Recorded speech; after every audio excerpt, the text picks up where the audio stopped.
ગુજરાતી ભાષામાં સે તાજા સમાચાર, દૈનિક અપડેટ્સ, હાલની ઘટનાઓ. હમણાં જ સબસ્ક્રાઇબ કરો અને નવા સમાચાર પામો. નાની ખાતે મોદી સભા બાદ ફૂડ પેકેટ માટે પડાપડી, વિડીયો વાયરલ. વાવથરાના નાની ખાતે પ્રધાનમંત્રી નરેન્દ્ર મોદીની સભા પછી ફૂડ પેકેટ મેળવવા માટે લોકોએ પડાપડી કરી. આ દ્રશ્યનો વિડીયો સોશિયલ મીડિયા પર વાયરલ થયો છે, જે લોકોમાં ચર્ચાનો વિષય બન્યો છે. સ્થાનિકોના જણાવ્યા અનુસાર કેટલાક સ્થળોએ લાંબા સમય સુધી લાઇનમાં ઊભા રહેવું, ગરમી અને પાણીની વ્યવસ્થા ન હોવાના કારણે લોકો પરિસ્થિતિને સહન કરવામાં મુશ્કેલીઓ અનુભવી રહ્યા હતા. ભીડભાડ અને હલચલના કારણે સુરક્ષા જોખમ પણ સર્જાયું તેવું કેટલાક લોકોએ જણાવ્યું. વિડીયો સોશિયલ મીડિયા પર વાયરલ થયો હોવા છતાં GD9 ગુજરાત ન્યૂઝ આ અંગે કોઈ પુષ્ટિ આપી નથી. સ્થાનિક કાર્યકર્તા અને અધિકારીઓએ સ્થિતિ સુધારવાની કોશિશ કરી, પરંતુ મોટી સંખ્યામાં ઉપસ્થિત લોકો માટે વ્યવસ્થા પડકારરૂપ રહી. નાગરિકોનું મંતવ્ય છે કે ભવિષ્યમાં કાર્યક્રમો માટે વધુ સુવ્યવસ્થિત આયોજન અને પાણી જાહેર સુવિધા હોવી જરૂરી છે. રિપોર્ટર રાણાભાઈ પારેખી, વાવથરાદ.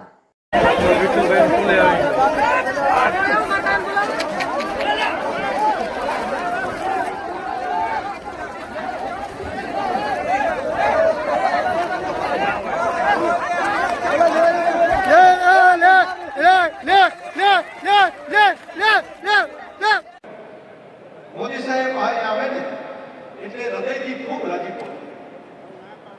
છેલ્લા 4-5 દિવસની બધા લોકો ગામડે ગામડે અલગ અલગ કાર્યક્રમ કરીને મોદી સાહેબને મળવા માટે ધમકી રહ્યા.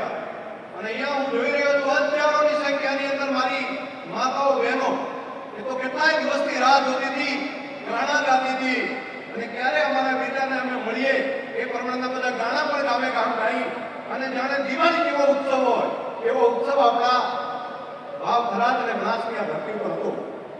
અને સૌથી આનંદ એ બાબતનો છે કે મોદી સાહેબ અહીંયા આવ્યા છે ત્યારે ભારતને વધુ સુરક્ષિત કરવા માટે એક મોટું એરપોર્ટ અહીંયા આગળ એમને નિર્માણ કર્યું અને આજે અહીંયા આગળ વિમાન ઉતાર્યું. મોદી સાહેબે વિમાનમાં બેસીને આપણી ધરતી ઉપર અહીંયા આવ્યા.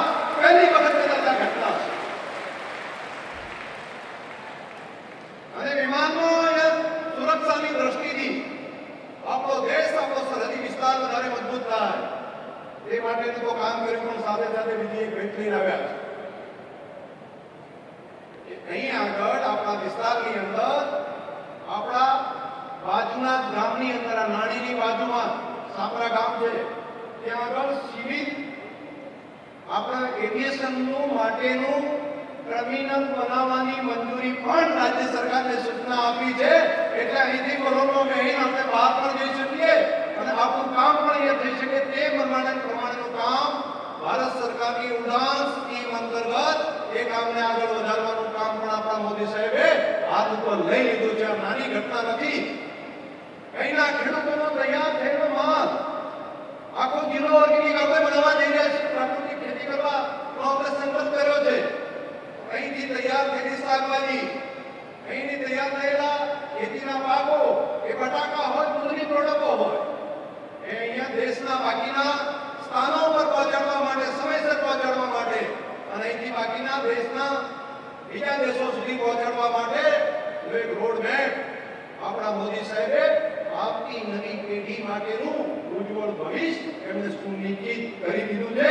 એ માટે હું હૃદયપૂર્વક આખી સરહદી વિસ્તારના પ્રજાજનો વતી મને મોદી સાહેબનો હૃદયપૂર્વક ખૂબ ખૂબ આભાર માનું છું.